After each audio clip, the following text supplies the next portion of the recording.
Не деген надан, не деген қараңғы, не деген ұятсыз, не деген сауатсыз, не деген мәдениетсіз адамдар мынау күшті идея болды ғой мынау. бәріміздің осылай тігіліп кеткен себебі қатты болып.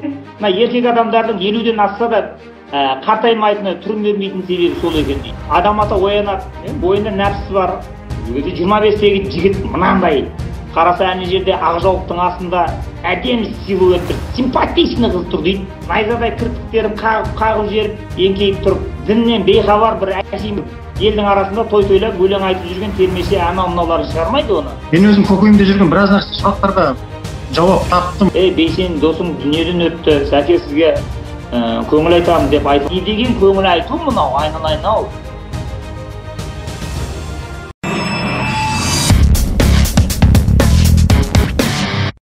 Өте активный болып кетті ғой сіздің аудиторияңыз. Үйреніп, күшті үйреніп қалды енді 2 айдан бері, 60 күннен бері. Так что, Бәке, қазақтарды ең интеллектуал ұлт жасау оп-оңай ғой. Мен өзім көкейімде жүрген біраз нәрсе сұрақтарға жауап таптым. Мынау асқа адалдық, басқа амандық дегенде дастархан басында үлкендеріміз бата береді. Ананы ысырап қылма деп үлкендеріміз де айтатын еді. Енді бұл адалдыққа да, ысырапқа да жол бермейтіні негізі бұл ішіп жеп жүрген күрішіміздің, жеп жүрген құрмамыздың. Бәріне. Қазір осыны мән жүктеу туралы айтайын ба саған бір қызық? Басталды ма біз әңгімеміз серьезный неге өттік па? Болды, бастайық аға, оқырмандар түгелденді. Жақсы. Енді мынау жаңағыда мен айттым, мына сен дін оқыдың ба? Сен елді, халықты дінге шақырдың ба? Елді мен мына Құран нұрыменен сауатын ашып, ақыл-ой сана сезімін өсіріп, бәрін бір Құдайға қарай апарамын деп мойныңа міндет алдың ба? Сондай діни жетекші ретінде сен халықты айналасында қоршаған ортасыменен мәндік, мағыналық, жаңағыдай смысловой контактқа сен түсіріп беруің керексің. Барлық затқа киелі мән жүктеу сол діни жетекшінің, діни қайраткердің мойнына жүктелген міндет сол. Енді осыны мен саған бір ол бер жағын айта салайын саған, ар жағын айтпай қояйын. Сен осы дулатсың ба? Мен сіргелімін. Сіргелісің ба? Онда сенің анау Жамбылда ұлы жүз дүние жүзіне атағы шыққан атаң бар, бүкіл әлем танитын. Бауыржан Момышұлы деген. Сол Бауыржан Момышұлының мен саған мынандай басынан өткен оқиғасын айтып берейін, сен естімеген шығарсың оны. Мына Бауыржан Момышұлы Калининградта ма военный академияны оқып жүреді, содан кейін бір Москваға барып бір лекция оқи ма, бірдеңелер болады соның. Енді не үшін сол жаққа барғаны анық есімде жоқ, және маңызды емес. Ол үйіне отпуск алып қайтады. 55-ші жыл ма, 57-ші жыл ма, сондай енді 60-тың алдында енді. Содан дейді, пойызда келе жатсам дейді, жаңағы Бурныйға келе жатыр ғой өзінің ауылына. Енді ол кезде не Бауыржан Момышұлы атағы жер жарып, ойбай, ол кезде Волоколамский шоссе деген миллиондаған тираждармен тарап, сұмдық өзі жас кез, әдемі сымбатты жаңағы. Содан пойыздың ішінде отырсам дейді, ана ресторандағы жүретін қатындар бар ғой, әрбірден сатып алған колясканы дырылдатып. Сол өтіп барады дейді, сақырлатып. Ей, тоқта деп айтты дейді. Не сатып жүрсің?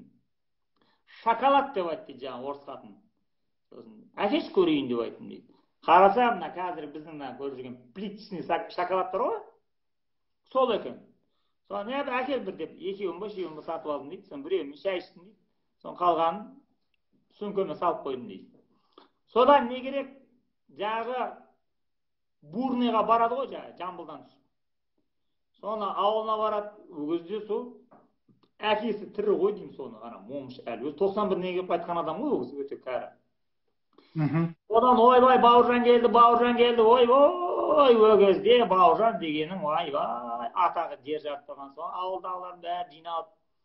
Содан не керек артынан жаңағы аға жеңгелері, туыстары қалады. Содан енді не әкелдің бізге Москвадан дейді ғой, енді ол кезде бәрі таңсық. Сонда тұрып тағыны, міне мынандай кәмпит алып келдім, шоколад деген кәмпит деп айтты. Соны атам дейді, атам деп отқан әкесі сонда.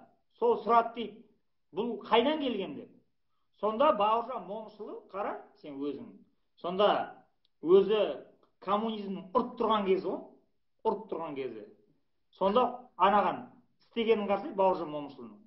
Бұл Меккеден келген шоколад деген ғой. Меккеден келген.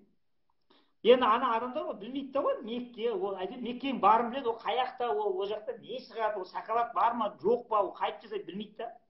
Оқи алмайды да ол. Содан тұрды да бәрі ойбай, шу ете қалды дейді. Ойбай, Меккеден келген кәмпит, Меккеден келген кәмпит деп. Содан бір кезде тоқтай тұрыңдар онда, бұл Меккеден келсе, оның шарафаты бәрімізге тию керек, оны сындырайын мен деді. Содан жаңағы әкесі отырып аттан шоколадты жайлап, майдап, турайды ғана бәріне жетсін деп. Сол жерде турап бәріне беріп атқан кезде бір жеңгеміз өліп, сол айтты дейді, біздің үйдегі екі немереңіз нағашыларына кетіп қалып, солардың долясын бере саласыз ба? Мен үйге алып кетейін. Үйге барғасын, кейін келгесін берем деп еді. Әкем тыңдаған жоқ дейді. Алды түйіншекке түйді тағыны, сандықтың ішіне салды тағыны. Бұл Меккеден келген тамақ. Өзім берем деп айтты дейді. Соны бір аптадан кейін ба, жаңағы нағашыларына кеткен екі кішкентай мұрынбоқ бала келді дейді. Сонда ана жеңгеміз дейді, анау ұмытқан жоқ анан дейді. Меккеден келген кәмпит жейміз деп, екі баласын үйге ертіп келді дейді. Өткендегі өздерінің үлесін алайын деп. Соны әкеміз сандықты ашты дағыны, аналарға берді дейді. Көрдің, жаңағы менің айтып отырғаным, смысловой контакт деді ғой, с внешним миром. Қоршаған ортамен мәндік мағыналық неге байланысқа түсу керек. Адам анаған негізі сондай киелі мән жүктеу керек деп. Сонда Бауыржан Момышұлы аналардың сонда діни сенімін күшейте салу үшін, сонда аналардың мұсылмандық сенімін 60-шы жылдары күшейтіп қою үшін, ана шоколад Меккеден келді деп айта салған ғой. Аналар соған мысалы қарап, бір сәттің ішінде бәрінің жаңағыдай сана сезімдері, интеллектілері іске қосылып, сонда олар енді ол ана адамдар шоколадқа қараған кезде олар одан Меккені көріп тұрады, болды бітті. Ана ассоциация деп отқандар сол. Адамның ақылы, интеллекті сөйтіп өседі. Ол енді ол сырдың кезінде жасаған ғой. Ал бұрынғылар, алдыңғылар, бұны кәдімгідей мынандай айналадағы бүкіл тау, тас, ағаш, жануар, өсімдік не бар, соның бәріне жасап тастайды.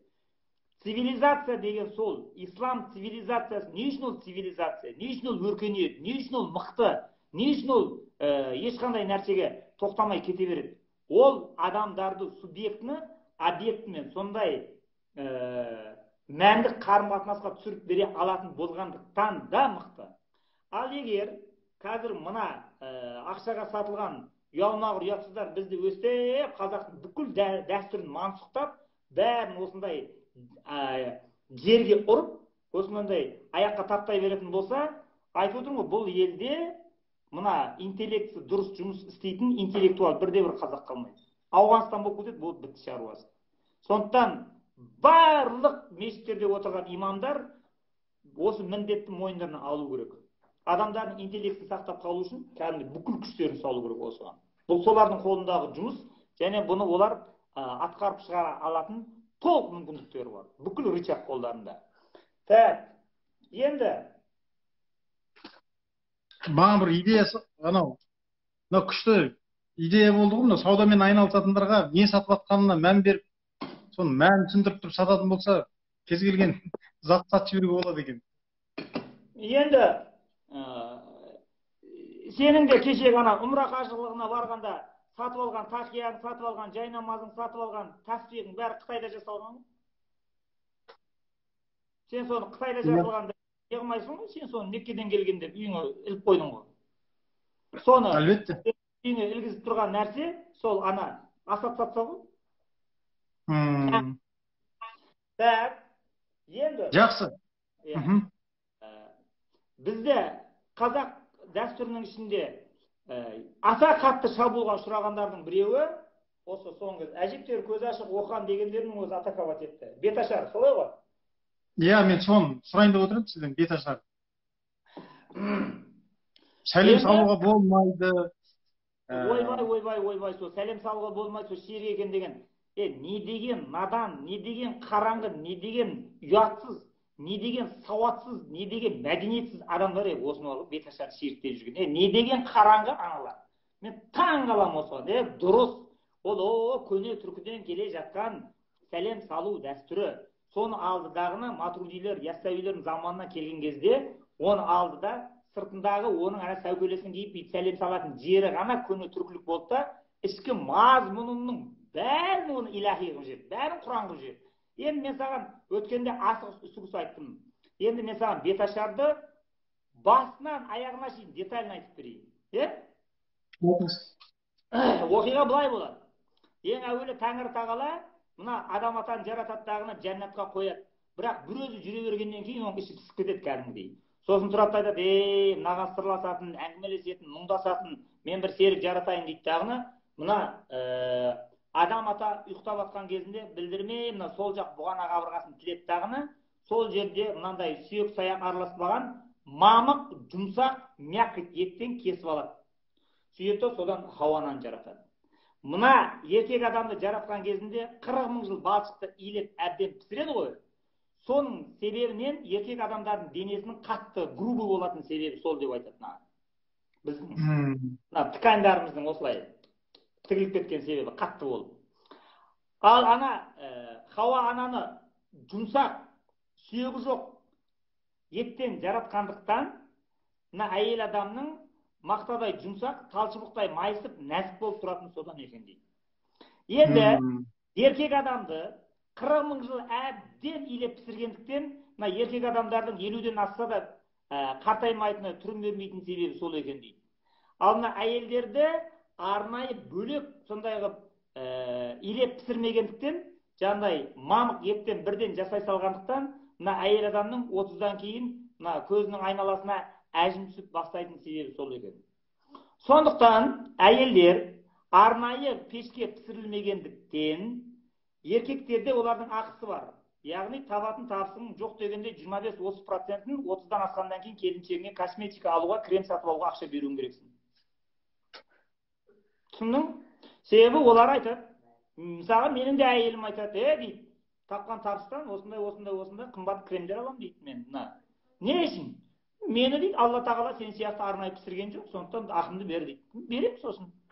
Көрдің ба? Бұл аңыздың ішінде міне саған ассоциация, міне саған интеллект, міне саған восприятие, міне саған ощущение. Бір аңыздың ішінде мен 5-6-ын тығып жібердім. Әлі біткен жоқ. Сондай мына сол жақ бұғана қабырғасынан бір кесек етті суырып алған кезінде ортада соғып тұрған жүрек солға қарай жылжып кетті дейді. Мына жүректің сол жақтан соғатын себебі сол екен дейді. Сондықтан да төсекке жатқан кезде еркегі оң жағына, бұғана қабырғасы жаратылғандықтан сол жағында әйелі жатады екен дейді. Қандай да бір себеппен еркек пен әйел бөлек жататын болса, бөлек алысқа жатуға болмайды, махаббаттары сөнеді. Еркек адам сол қолын созған кезде тырнағының ұшы тиетіндей дәрежеде ғана бөлек жатуға болады. Егер одан ары жататын болса, махаббаттары сөніп, бір-бірімен жауласып кетеді деп айтады. Көрдіңіз? Енді одан кейін жағы жаратып болғаннан кейін, ана адам ата оянады, бойында нәпсі бар. 25-тегі жігіт мынандай қараса әне жерде ақжауықтың астында әдемі силует бір симпатичный қыз тұр дейді. Сосын бүгін деп айт дейді. Бұл сенің жан-жарың Хауа ана, саған әйел болсын деп жараттым. Бар бетін ашып таныс деп. Сонда дейді, жағы барып жауықтың бүйтіп ашып түрін көре берген кезінде Хауа ана өмірінде бірінші рет екі бет дейді иба мен ұяттан нарттай болып қызарып ұялып өліп тұр дейді. Ерінің түріне тіке қарауға шыдамай ұялып, найзадай кірпіктерін қағып жеріп, еңкейіп тұрып, оң қолын оң тізесіне қойып, иіліп ең бірінші еріне сәлем салды дейді. Енді атасы енесі жоқ, екі-ақ адам қарсысында ері тұр, соған сәлем салмағанда кімге салады енді? Сол мына беташар иіліп сәлем салу деген ең бірінші Хауа анадан қалды дейді. Сонда жағы көріп, адам атаның жағы бір көргеннен құлай ғашық болып есінен танып бұрқ етіп құлап қалатын себебі сол. Мына біздің де еркектердің де кейде жағы ғашығымызды бір көргеннен есіл дертіміздің кетіп, қалшылдап дірілдеп, соған сөз айтатынымыз содан қалды деп айтады. Енді не үшін ол Хауа ана соншама адам атаны жындығып жіберетіндей сұлу болды дейді. Себебі Тәңір Тағала дейді, өзінің мына сұлулық деген сипатынан бір тамшыны алды дейді. Сөйтті да ол тамшыны 100-ге бөлді дейді, сұлулық деген тамшыны. Сосын оның 99-ын тек қана Хауа анаға тартып жіберді дейді. Мына Хауа ананың әйел затындағы ең сұлу әйел болатын себебі сол дейді. Жаңағы адам атаны құлатып қоятын себебі. Одан Хауа анадан қалған бір тамшыны алды да 100-ге бөлді дейді. Оның 99-ын алды да Жүсіп пайғамбардың рухына шашып жіберді дейді. Мына еркек атаулыда Жүсіптен өткен сымбатты сұлу еркек жоқ деп айтатын себебі сол. Енді Жүсіптен қалған бір тамшыны алды да 100-ге бөлді, 100-дің 99-ын алды да 4-ке бөлді. Ол 4-ке бөлді дағыны оны бірінші Хадиша анамызға, екінші Айша анамызға, үшінші Бибі Бәтима анамызға, төртінші Бибі Мәриямға. Төртеуінің үстіне шаш беріп еді дейді. Одан кейін әйел затында осы төртеуі ең әдемі, сымбатты, сұлу, ажарлы әйел болды дейді. Ол төртеуінен қалған бір тамшыны алды дағыны 1000 миллиард қисапсыз есебі жоқ тамшы зәррелерге бөлді дағыны. Әуелден ақырға дейін келетін әйел адамның бәрінің үстіне шашып жіберіп еді дейді. Барлық әйелдің әдемі, ажарлы еркектер қарағанда сұлу болатын себебі сол екен дейді. Енді бұны сен қазақша импровизация жасай беруіңе болады. Сол жаңағы нені сұлулықтың несін нұрын шашып жүрген кезде соның бір қою бір бөлімі жаңағыдай Қазақстанға түсіп кеткен екен. Содан мына қазақ қыз келіншектерінің ерекше сұлу, ажарлы, ибалы болатыны содан қалыпты деп айта беруіңе болады. Ары қарап ешқандай да мәселе жоқ. Содан жаңағы кімнің адам ата сұрайды ғой сол жерде. Бұны нағып жаулықпен жауып қойдың деген кезде, ей, ібліс деген көре алмайтын дұшпаның бар емес пе сенің? Теріс назар салсаң, арқасы көгер өліп қалады мына әйелің. Кейінгі ұрпағыңа мынау бір сүндет болып қалсын, жалғасын. Жаңа келін түскен кезінде көзі бар қатындардан сақтанып, ана жаулықтың ішіне отырғызып қойыңдар. Елдің батасын алып, кәдімгідей бет ашар болғанға дейін түрін көрсетпеңдер деп. Соны апарып жаңағы шымылдыққа отырғызып, ақ жаулықтың астында көз тимесін деп жаңағы шымылдыққа үкіні қадап тастайтын себебі сол. Көрдің? Сонда жаңағы танысайық деп Хауа ананы шақырған кезінде жоқ деп 3 қадам артқа кетіп қалатын себебі. 3 рет шақырып, ей, неге бүйттің енді, келсейін танысайық деген кезінде сол Хауа ананың айтатыны. Көңілің болса, өзің бірінші кел. Қыз балаға бұрын барған жараспайды дейді. Яғни қыз баласы ер жігіт сөз салған кезде әйтеуір бұлай назданып болсын 3 рет жоқ деп айтсын дейді. Қыз баланың осы ибасы, осы әдебі кеткен кезінде заман ақыр орнайды деп айтатын себебі сол. Сондықтан неғұрлым әдепті ибалы қыздар көп болса, соғұрлым ақыр заман бізден алыстай береді, жердегі тіршілік жалғаса береді деген әңгіме содан шыққан. Көрдің, енді тоқтай тұр. Бұнымен әңгіме біткен жоқ. Енді мен Санжар өзі ойлап тауып алды, мынаны ойдан құрады деп айтады кейбір надандар, надандықпен. Олай емес. О, Маңғыстаудың жырларын алып қарашы. Қалай тұр осы оқиғаны кәдімгідей. Айттым ғой, беташардың мазмұнының бәрін Құран қылып, бәрін таухид қылып тастаған. Қара тыңда енді. Аузы деп бастайын, бісміллә сөздің атасы. Тәңірді тынбай жад етсең, тірліктің болмас қатасы. Мұсылманға жан берген, кәні ләху қалбүні, Құранның асыл сапасы дейді. Қара міне, аузы деп бастайын, бісміллә сөздің атасы. Тәңірді тынбай жад етсең, Тәңірді тынбай жад ету деген зікір деген сөз ғой. Я айюхаллазина аману зикруллаха зикран касиран дегенді сөз жерге салып отыр ана жерге. Тәңірді тынбай жад етсең, тірліктің болмас қатасы. Мұсылманға жан берген кәні ләху қалбүн, Құранның асыл сапасы дейді. Яғни Құранның асыл сапасы деп ана кәні ләху деген ол Қаф сүресіндегі аят. Инна фи залика лазикра лиман кәні ләху қалбүн әуел қасамға уәуе шахид дейді оны. Яғни бұл Құранның ішіндегі, бұл діннің ішіндегі інжу, маржан, мейірім, махаббат, шарафат, шафағат, берекет, бұл кімдерге бұл қазына бұйырады деген кезінде көкірегіндегі жүрек көзі ашылғандар ғана бұның рахатын көреді деп айтқан. Мына Абайдың айтатын себебі сөз. Сол білімдіден шыққан сөз талаптыға болсын кез, нұрын, сырын көруге көкірегінде болсын көз дейді. Осыны аяттан беташ келіп, сол Маңғыстаудың жыраулары салған бұны. Ары қарай кетеді. Ла илаха иллалла Мұхаммад Расулулла. Тілің болса зікірде, жүрегің болса пікірде. Салауат айтып шүкірде, малғұнның тимес жапасы дейді. Тәңірім қосты Хауаны нәсіп етіп адамға, қалың малдың орнына 10 салауат болып еді, сол кезде оның бағасы дейді. Яғни 10 салауат болып еді, ол кезде оның бағасы деп отқаны, жаңағы ана Хауа анамен танысқаннан кейін үйленем дейді ғой енді адам ата. Сонда Тәңір Тағала айтады: "Хей, сен не ана әйелді тегін алмақшысың ба? Қалың малын төле" дейді. Сонда адам ата таң қалады: "Қалай мен қалың малды беремін? Менде дүние мүлік жоқ, үстіндегі жалпыз киім, оның өзін сен бердің маған, мен немді беремін" дейді. Сол кезде Тәңір Тағала айтады: "Сен онда мен 18 мың ғаламды Хабибім Мұхаммед деген өзімнің сүйіктімнің нұрынан жаратқам. Сен енді менің осы Хабибім Мұхаммедтің рухына, атына салауат 10 рет айтасың. Сол қалың мал болады" дейді. Сонда жаңағы кімнің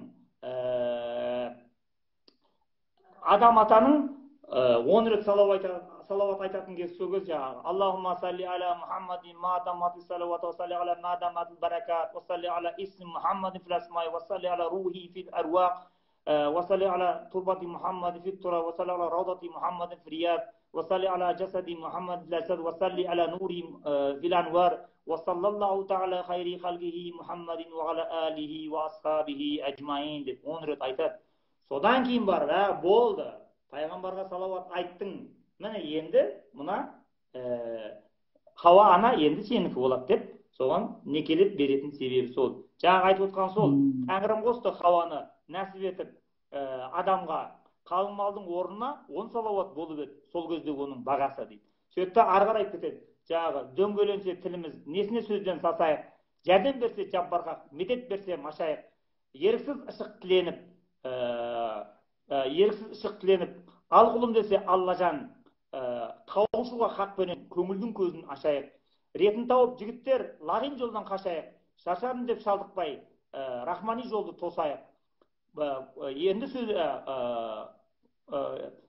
Енді сөзді көбейтпей, келіп тұрған келіннің халқыменен таныстырып халқымен енді бетін ашайық деп, сосын барып бет ашарға түседі.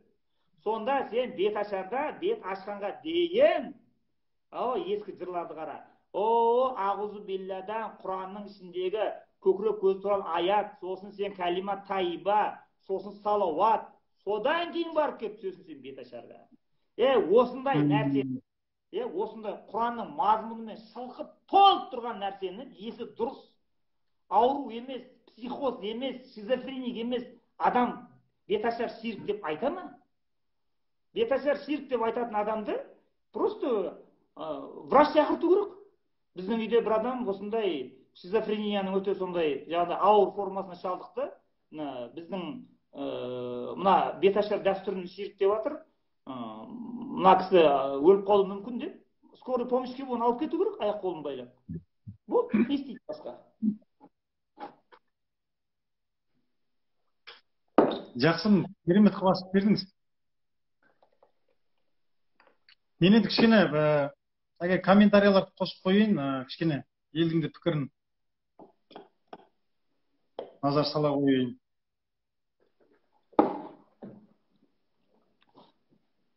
Одан кейін біздің қазақ халқын сауатты, мән құмар, киелі әлеммен байланыс орнатқысы келетін, ғайыпқа деген тартылысы нормальный болып тұрған жерінен бізді тағы да бір шабуылдаған өте қауіпті жаңағыдай стратегияның біреуі мынау не? Әулиеге құрмет тұту бар ғой, зиярат ету, әулиенің басына барып Құран оқу. Соны талқандады бұлар. Сондықтан да тағы да айтамын жаңағыдай, егер сен объективті әлемде тұрып, трансцендентті әлеммен мәндік қарым-қатынас құрмайтын болсаң, онда сен мына әлемнің, объективті әлемнің ішіне қамалып қаласың. Оны закрытая система дейді, тұйықталған жүйе, монадология деп айта береді, өзінің ішінде жұмыртқа сияқты ғой, жаңағы айдалада ақ отау, ауыз мұрын жоқ отау деген. Соны ана нелермен қалай жасайды? Өткенде де айттым, мен мұны саған подробно айтайын, қазір қалай істейтінін. Мына кім бар ғой? Алпамыс батыр жырын шығарған кезінде оны діннен бейхабар бір әшейін елдің арасында той тойлап өлең айтып жүрген термеше анау мынауларын шығармайды оны. Міндетті түрде Құран хадисті езіп ішіп алған, соның бүкіл шарттарын білетін адамдар ғана. Яғни ананы ширкқа жібермейді. Ол өліп қалса да ондайға мүмкіндік бермейді өгіз ғұламалар. Олар бәрін таухидқа апарып тіркеп отырады. Тек қана бір Құдайдың рұқсатымен, бір Құдайдың жаңағыдай өзінің мейірім шафағатымен, шарафатымен ғана жүзеге асатын идеяны ұстап тұрады ана жерде. Соны қара енді, ана жырларда бай бөрі жағы бір балаға зар болып әбден азып, тозып кетеді ғой енді. Сол кездегі істеп тұрғандарын қарасайшы. Әне міне дегенше сарғайып келіп таң атты. Сол уақыттар болғанда дейді. Көк есегі астында, ақ сәлдесі басында, сырлы аса қолында, өзі ақын жолында. Бір дивана келді де, асамен түртіп оятты. Көкірегін оятып, бетіне бетін қаратып, есектен түспей тіл қатты. Ей бейшара мүгедек, жаныңызға не керек? Дейсің ғой маған ұл керек. Әулиені қыдырдың, жердің жүзін сыдырдың, әулиені қыдырдың маңдайыңа төпелеп. Әрқайсысы әртүрлі, мәртебесі бір бөлек. Сен үшін бәрі қиналды, бір жерге тегіс жиналды. Бір ұл бер деп осыған, бір жаратқан Құдайдың дәргейіне жылады. Мен де тұрдым ішінде, әулиенің күшіде. Жаратушы жалғызқақ дәргейіне ұнады. Ұнағанын содан біл, бір қыз қосып сыйлады. 88 сәруар, 99 мың машайық, бәрінің көңілін қимады. Көрдің ба? Сосын арғарай айтады. Менің атым шашты әзиз, қыламын десең ықылас. Жарылқады жаратқан, ей бейшара көзіңді аш. Ұлыңның аты алпамыс, қызыңның аты қарлығаш. Атса мылтық өтпейді, шапсақ қылыш кеспейді, қалмақтармен болар қас. Түрегелде қолың жай, болады ұзақ өмір жас. Мұны көріп екеуі түрегелді орнынан. Мұны көріп екеуі түрегелді орнынан, аяғына басырып, ескері қолынан деп бітеді. Сонда мұны көрдің ба? Өрде ширкка саған иненің жасауындай да мүмкіндік бермейді өгізге. Яғни анау көрдің ба айтып тұрғанын? Бір жерге тегіс жиналды, сен үшін бәрі қиналды. Бір ұл бер деп осыған, бір жаратқан Құдайдың дәргейіне жылады дейді. Сонда әулиенің күші де, мен де тұрдым ішінде дейді. Сонда жаратушы жалғыз дәргейіне ұнады. 88 сәруар, 99 мың машайық, бәрінің көңілін қимады дейді. Сонда бәрі шұбырып Құдайдың дәргейіне барып жылап жатыр. Бай бөріге бір бала беш, бай бөріге бір бала беш деп. Тәңір тағала тұрды да, міне таухид деген, болмыстың бірлігі деген, осы философияда. Жарайды. 88 сәруар, 99 мың машайық, бәрін шұбырып кепсіндер енді. Рұқсат етсем, рұқсат етейін ниеттеріңе. Бір ұл, бонус, бір қыз қосып берем. Дейді, сонымен менің атым шашты әзиз, қыламын десең, ықылас жарылқады жаратқан, ей бейшара көзіңді аш дейді тағыны, шашты әзиздің әруағы бұған келеді тұрыс өрді. Бұл түсінде аян болып жатыр. Бұны түпсана деп түсіндіреді бұны қазір уже ғылымда. Яғни түпсанада субъект пен объектінің отношениесі деген болады. Яғни субъект өзінің түпсанасына түскен кезде соның ішінде қалқып жүрген объекттер. Яғни бай бөрі бір объект, жаңағы 88 сарулар бір объект, Алла тағала ол да бір объект. Солардың бәрі мәндік қарым-қатынаста ғана бір-бірімен байланысып отырады осылай. Көрдің?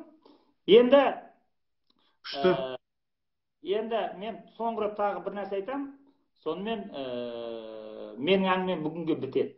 Мына надан діншілдер бізге шабуыл жасаған кезде, қазақ мәдениетін жойып қиратқан кезінде өте қазақты бір басқа елден, ұлттан, ұлыстан ерекшелеп тұрған мынандай бір экзистенциялық бір қасиеті бар еді.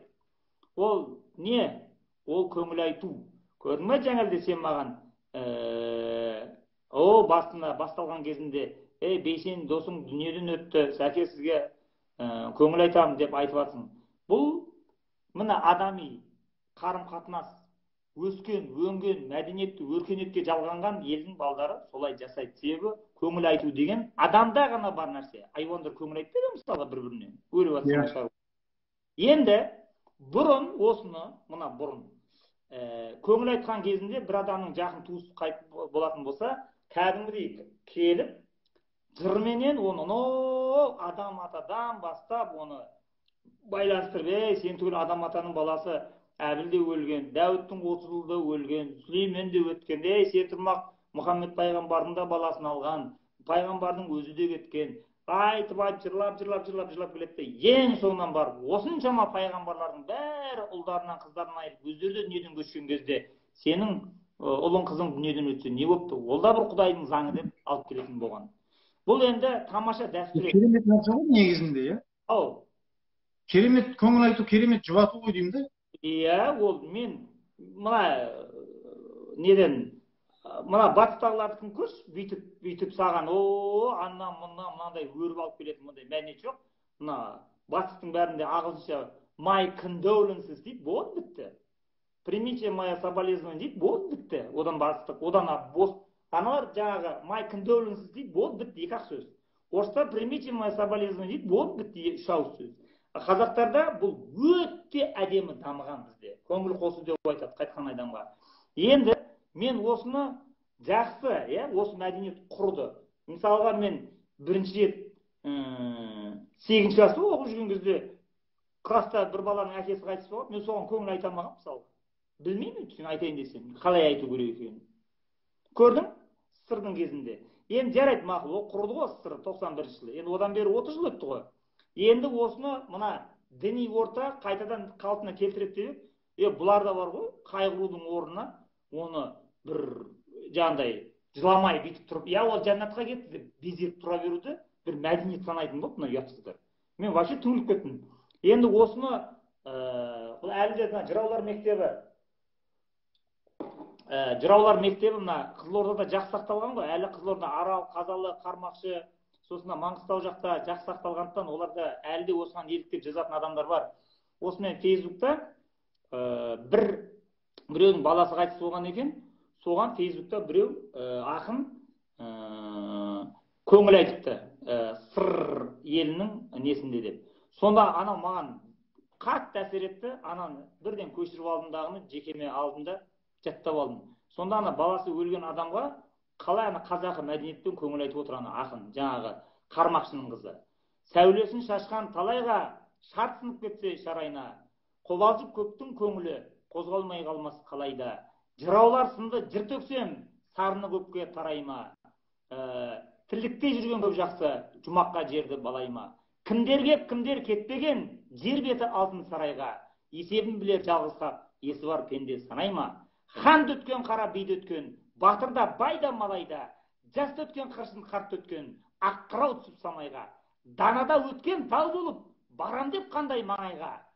Сұлуда өткен таң болып, жүзінен көшкен арайға. Жұмбағын таппас бір пенде, жаратқан хақтың алайда дейді. Не деген әңгіме, не деген мәдениет, не деген көңіл айту мынау, айналайын-ау. Мен таң қалдым. Міне осындай нәрселерді тірілткенде, осындай нәрселерді үйренгенде, осылар қолданысқа түскенде барып, мына елдік санасы оянып, мына адамдардың бәрі жаңағы консолидация нация, ұлттың үйсуы қайтан бір бірігіп, мына ұлттың, мемлекеттің күшеюі деген осылай көкіректен басталады, түп санадан басталады. Мынау мемлекеттің жаңағы ел межесі 50 бір бәле шербәле 2030-50 далбаса мұның бәрі түкте болмайды мұнға әшейін. Баланың ойыны бақсының жыны ғой. Ел болам деген, мемлекет болам деген халық осыдан бастайды. Қара, өте элементарный, көңіл айту. Қара, әулиеге құрмет көрсету. Өлген адамға арнайы құран бағыштау. Қара, өте қарапайым мәдени элементтер. Осыдан құралады мемлекет деген. Осының барлық айтып отқан нәрсеңіз біздегі қазір шынымен болып жүрген проблема. Мынаның бәрі суицидтен спокойно сақтап шығады ғой мынау.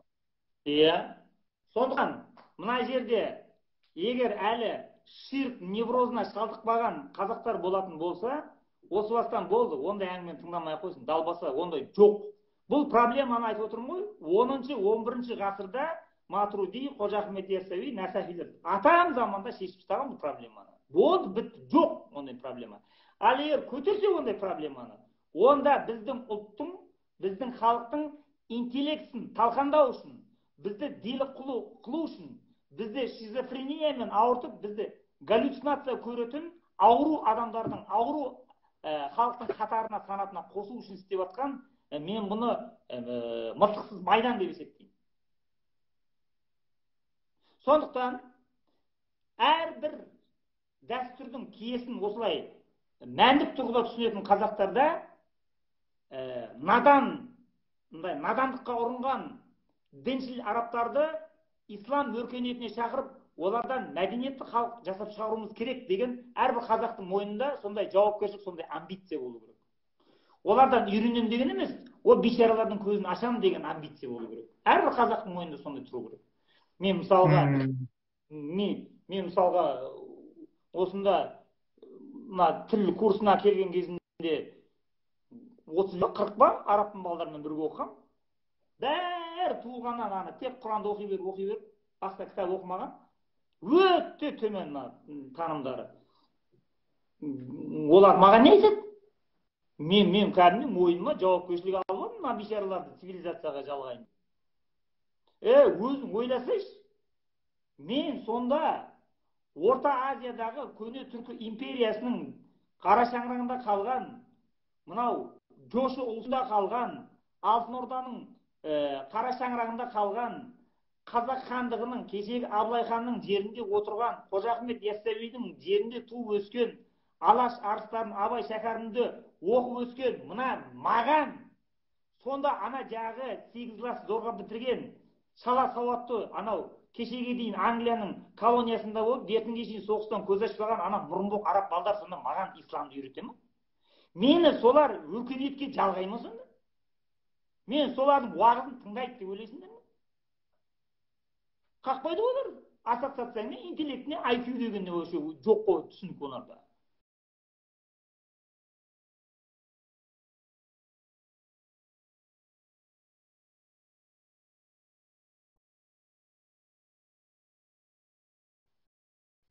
Сонда осындай амбиция болмаса, сені кім болса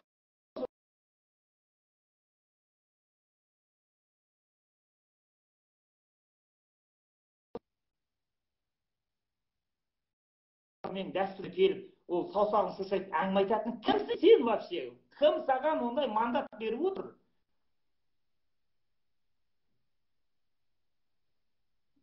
Жоқ, менде ондай. Мен қабылдай алмайды екен оларды. Түсініңіз бе? Сондықтан мұндай амбиция сенде де болу керек. Араб болма қазақ болып тұр ғой. Араб болма қазақ бол емес, арабтың көзін аш деп айту керек. Бейшаралар халық қой енді. Олардың да жаңағыдай ассоциация дегенді үйрету керек. Оларға да мистік таным дегенді үйрету керек. Смысловой контакт дегенді үйрету керек. Олардың да көзін ашуымыз керек қой. Ал? Мен сондай позицияда тұрмын. Менің амбициям сондай ал. Мен сондай позицияда тұрмын. Не істейсің ал? Сол үшін мен өлтіре ме? Мен бүкіл дәстүрдің бәрін Құранның аяттарымен өріп шықтым мысалға. Иә. Қай жерінде ағаттық бар дейсің? Себебі ол маған дейін істеп тастаған оны ғұламалар. Мен тек дайын өнімді тұтынып отырмын, жақтап алып. Мен ойымнан құрастырып отырған жоқпын ғой, мен бар материалды пайдаланып отырмын ғой. Революцияның кезінде большевиктер жойған осының бәрін құртқан. Мен бәрін қайтып жинап алдым. Ерінбей отырып жаттадым соның бәрін. Не, алпамыс жырын мен шығардым ба? Мен айтып Мәшһүр Жүсіп жоқ әлде жаңағы аңыздар жазатын кезде менімен ақылдасып па? Жоқ, Матруди менен келіп ақыл сұрады ма? 1000 жыл бұрын. Соларға айтып отқан бәрін. Сондықтан Бағлан жаттап ал. Құран Меккеде түсті, Мединада таралды, Стамбулда кітап болып басылды, рухани жемісін түркі даласында берді дейді, Түркістанда. Қайталап айтам, жаттап ал. Сондай сөз бар. Құран Меккеде түсті, Мединада шашылды, Стамбулда кітап болып басылды, жемісін Түркістанда берді деп айтады. Біз сол жемісінде отырған елміз. Сондықтан мені олар өзгерте алмайды. Бүгінгі әңгімеден ана Екатерина II-ның айтқан әңгімесі шықты да, қазақтар өздерінің кім екенін білмейді деп, білсе әлемді жаулап алатын еді деп. Мүмкін енді оны білмеймін енді. Олар енді шіли ондай неге мен бара алмаймын. Бірақ бір нәрсе анық. Егер қазақтар бала шағасын, айналасын өте сондай интеллектуал, өте сондай гибкий, кәдімгідей хваткий, ұстаған нәрсесін жұлып алатын, ғылымға, білімге, барлық нәрсеге бейім, өте сондай сапалы ұлтқа айналғысы келсе, жаңағы субъект пенен объективті әлемнің арасы мән мағынаға құрылады деген философияны сіңіріп алу керек. Ассоциация деген. Сонда ғана болады. Мынау құрманы кез келген қазақ құрмаға қараған кезде, сол құрманың арғы жағында телескопты бағана айттым ғой. Арыстан бабты көріп тұру керек. Сайрамдағы медресені көріп тұру керек. Қожа Ахмет Яссауиді көріп тұру керек 6 жасқа. Оның ар жағында Хазіреті Мұхаммед алейхиссалату уассаламды көріп тұру керек. Оның ар жағында оған құрман аттың Жебірейілді көріп тұру керек. Бәрін көріп тұру керек. Адам солай көреді. Көрдің? Әне, осының бәрін өстеп жаба берсең, осы мәдениеттің бәрінен бас тарта берсең, осы салттардың бәрінен, осы дәстүрдің бәрін тәркілей берсең, шизофреник боласың. Интеллект. Өткенде анау солидный журналист. Бүкіл Мақтааралды су алса да, Алланың үйін, мешітті су алмағанына қуанамын. Сол мысалға, мен соны шизофрениямен сол шалғы бар деп мен айтқанда күлдің сен, ауру дегенде. Сол интеллектуал адам айтатын сөз бе сол? Сол мұсылман адам айтатын сөз бе сол? Сенің үйіңді су алып жатса, мен келіп айтып тұрсам, бағлан, маған десең, бала шағаңмен бәрін тұншығып өліңдер, мешіт су алмап деп. Ырзамын да саған деп. Жақсы ма саған сол? Сол айтама соны есі сөйлем. Сол нағыз сондай болып қалды. Жауап белгілі. Бүкіл қазақтың дәстүрін, бүкіл салтын бәрін, бүкіл ауыз әдебиетін, бүкіл шежіресін, тарихын бәрін тәркілеп тастады соны. Не Түркістанды білмейді, не Абылай ханды танымайды, не ішіне көмілген билерді білмейді, не қожалардың насап намазынан хабары жоқ. Бір өзінің туған жеріне қатысты аңыз айта алмайды. Бәрін лақтырып тастады. Болды, бітті ғой шаруасы. Бар жүреді галлюцинация көріп, жұртқа мазақ болады. Адам деген өмірге бір-ақ рет келеді. Сол өмірді адам сөйтіп клоун болып сүре ме? Бұл өмірді саған даналықпен өткіз деп шанс беріп тұр ғой. Иә. Саған елге мазақ болды деп тұрған жоқ қой. Менің айтатын сөзім таусылды енді бұл мәселеге қатысты. Ана баяғыдан бір құда балам бар еді, у меня нету слов, у меня осталось только эмоции деп. Сол сияқты эмоциям ғана қалды. Жақсы, Бәке. Бәке, Алла разы болсын. Әңгімелесіп отыра берем, бірақ мынау кішкене аз-аздап ми қорытатындай қылып эфирді.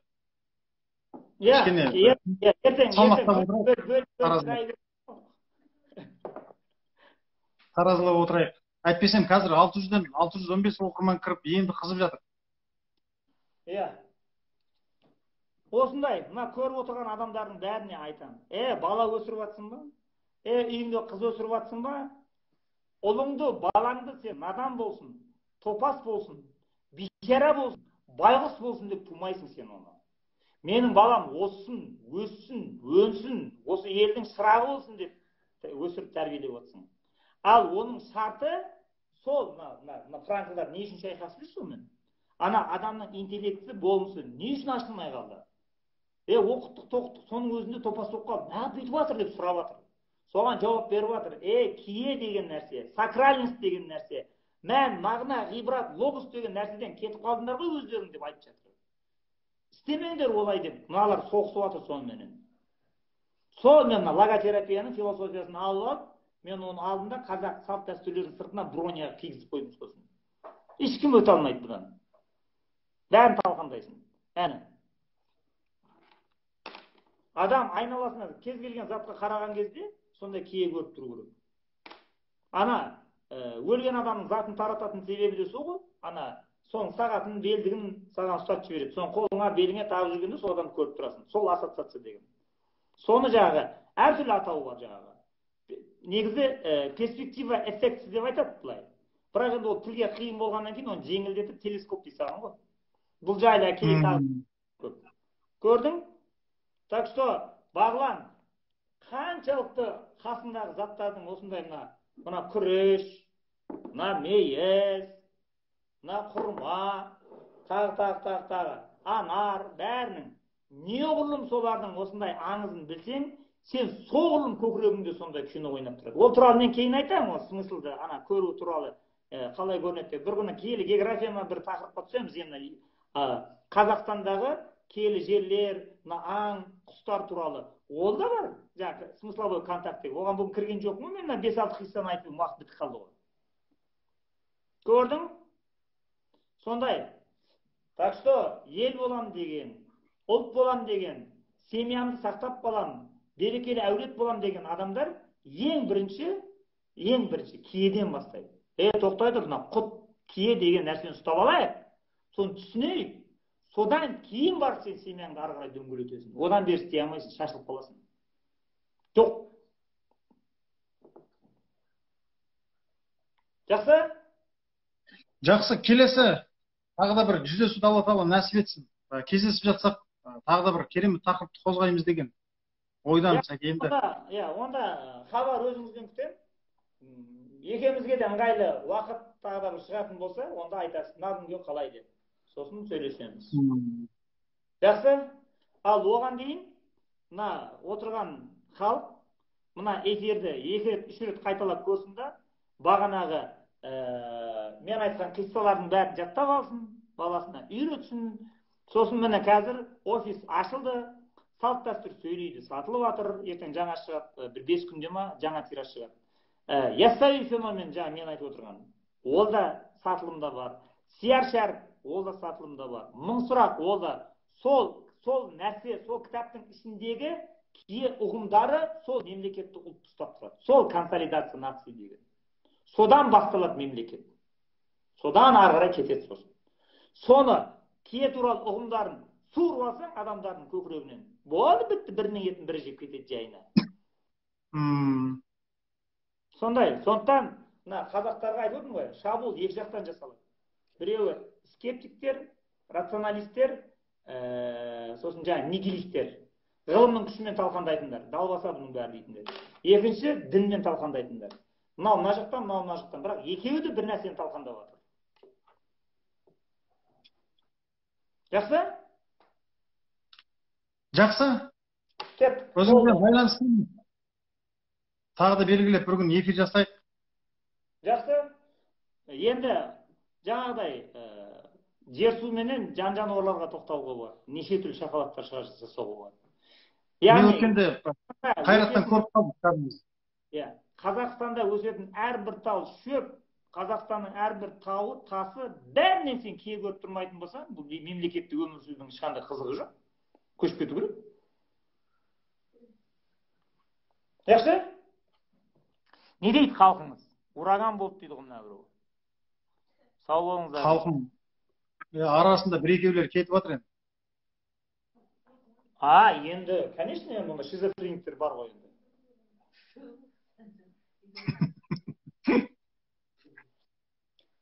Онда не?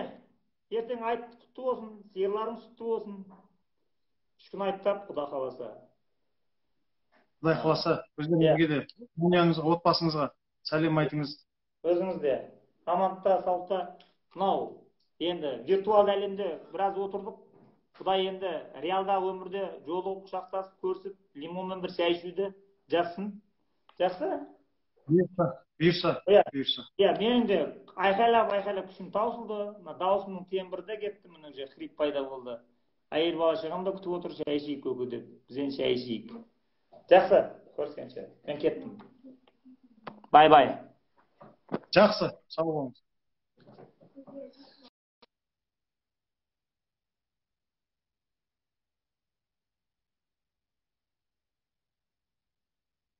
Ал достар.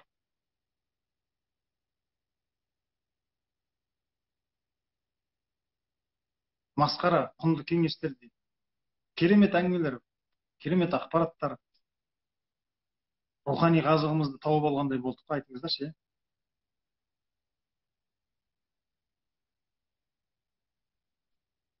Эфир ұнады деген белгі білдіре кетіңіздер. Мен сіздерден кері байланыс көрейін, сосын кейін көңілімді жайлап алайын. Сосын мен де ақырындап барып шай ішуге барып жайғасайын. Эфир сақталады міндетті түрде.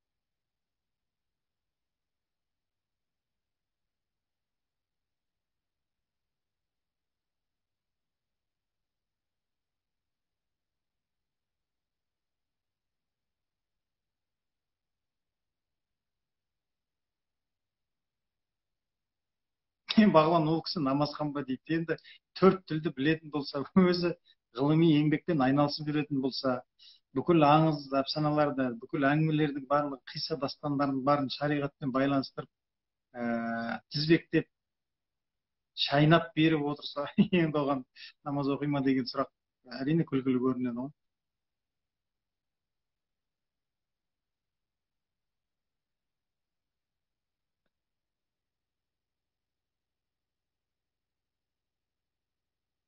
Ураган болды дейді.